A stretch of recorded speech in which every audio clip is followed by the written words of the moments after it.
A falta de justiça no caso Marcos Valério está nas mãos do Supremo Tribunal Federal. Então esse sangue está nas mãos dos ministros do Supremo Tribunal Federal.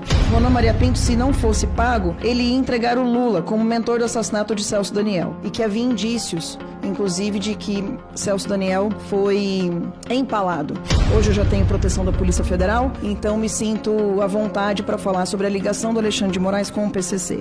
Nossos candidatos não podem entrar em comunidades que existem facções criminosas. Por que o Lula não só consegue entrar, como tem a proteção do Comando Vermelho? A Mara Gabrilli, em recente entrevista à Jovem Pan, que foi inclusive passada aqui, disse: o Ronan Maria Pinto, entre aspas, o Ronan Maria Pinto, se não fosse pago, ele ia entregar o Lula como mentor do assassinato de Celso Daniel.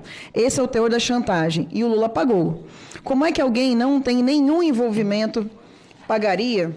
Por que pagaria?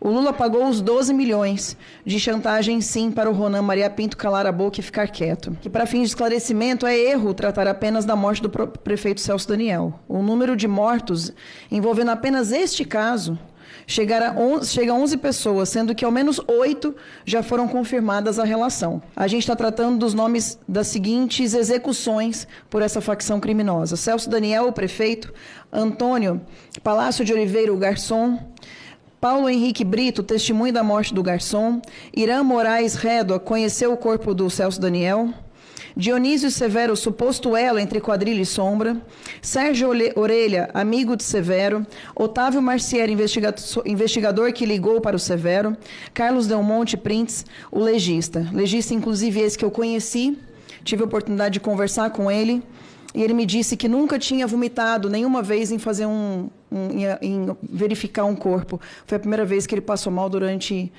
um procedimento. E que havia indícios, inclusive, de que Celso Daniel foi empalado.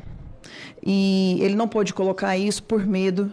E é a primeira vez que eu falo isso publicamente. Eu acho que precisa constar. Infelizmente, a gente não vai conseguir confirmar, porque ele foi assassinado. Então, é só a ponta do iceberg. Essa série de execuções podem ter sido apenas a ponta de iceberg de um esquema gigante construído pelo Partido dos Trabalhadores.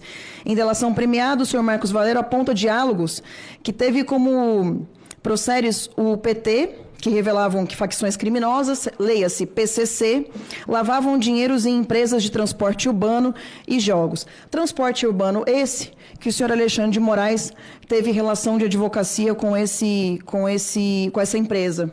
E uma vez eu falei sobre isso em uma entrevista da relação do senhor Alexandre de Moraes com esse transporte urbano que tem relação com o PCC. Em seguida que eu saí dessa entrevista, Sóstenes, eu fui abordada por pessoas, senhores, que me entregaram uma carta dizendo que eu teria que pedir desculpas publicamente, e que eu fui tentar procurar esse vídeo hoje não existe na internet, era uma entrevista que estava sendo divulgada online. Não vou falar aqui sobre onde foi, porque essa empresa também está tendo problemas, essa empresa de comunicação está tendo problemas com o Supremo Tribunal Federal.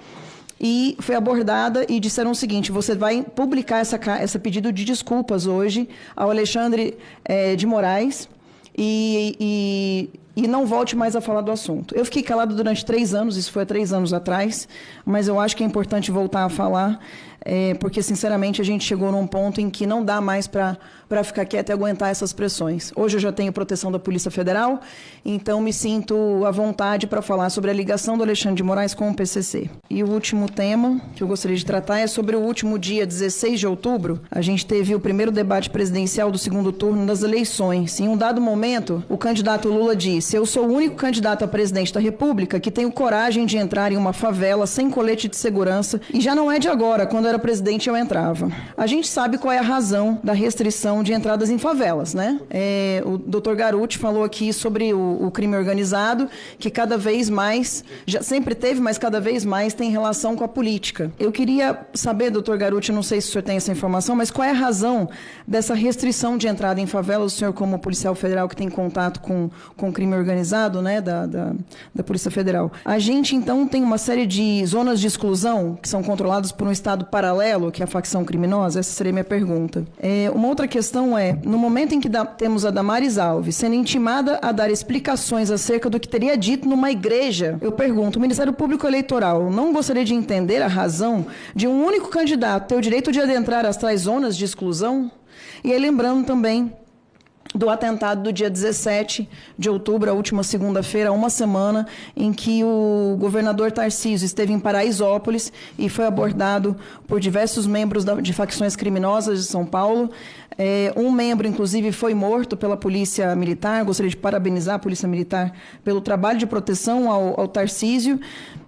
Aí não interessa se foi uma tentativa de assassinato, se foi uma tentativa de deixá-lo com medo, enfim, o que importa é nossos candidatos não podem entrar em comunidades que existem facções criminosas. Por que Lula, eu peço para você que está em casa pensar, por que o Lula não só consegue entrar, como tem a proteção do Comando Vermelho? Por que será que o Lula, desde que era presidente, inclusive, consegue adentrar esses locais? É uma pergunta que os senhores têm que fazer.